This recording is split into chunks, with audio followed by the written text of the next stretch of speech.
ហើយអ្វីបានជាត្រូវប្រើប្រាស់ផ្លិតទឹក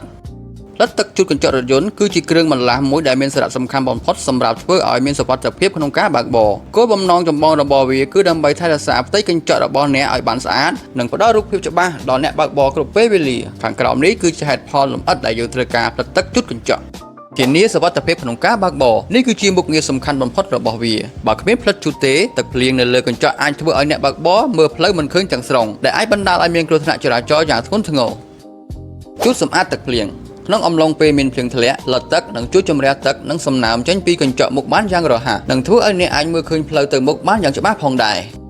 សម្អាតកម្ទេចកំទីនិងធូលីដីលទឹកមិនត្រឹមតែសម្រាប់ជូតទឹកភ្លៀងប៉ុណ្ណោះទេវាថែមទាំងជួយសម្អាតកម្ទេចកំទីតូចៗដូចជាធូលីដីភក់និងសត្វល្អិតដែលនៅជាប់លើកញ្ចក់ទៀតផងការប្រើប្រាស់វាជាមួយនឹងទឹកលាងកញ្ចក់នឹងធ្វើឲ្យការសម្អាតកាន់តែមានប្រសិទ្ធភាព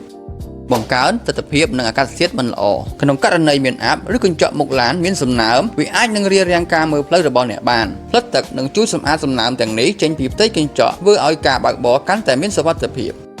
កាត់បន្ថយពន្លឺចាំងភ្នែកនៅពេលយប់ធូលីឬកម្ទេចកំទីតូចៗនៅលើកញ្ចក់អាចបំបែកពន្លឺនិងភ្លើងហ្វាររថយន្តផ្សេងទៀតឬអំពូលភ្លើងតាមដងផ្លូវដែលបណ្ដាលឲ្យមានពន្លឺចាំងភ្នែកហើយពិបាកមើលផ្លូវការជួយសម្អាតកញ្ចក់ដោយប្រើផ្លិតទឹកនឹងជួយកាត់បន្ថយបញ្ហាទាំងនេះបានយ៉ាងល្អ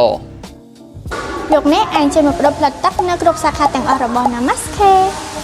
សូមអរគុណជួបគ្នានៅវីដេអូក្រោយទៀត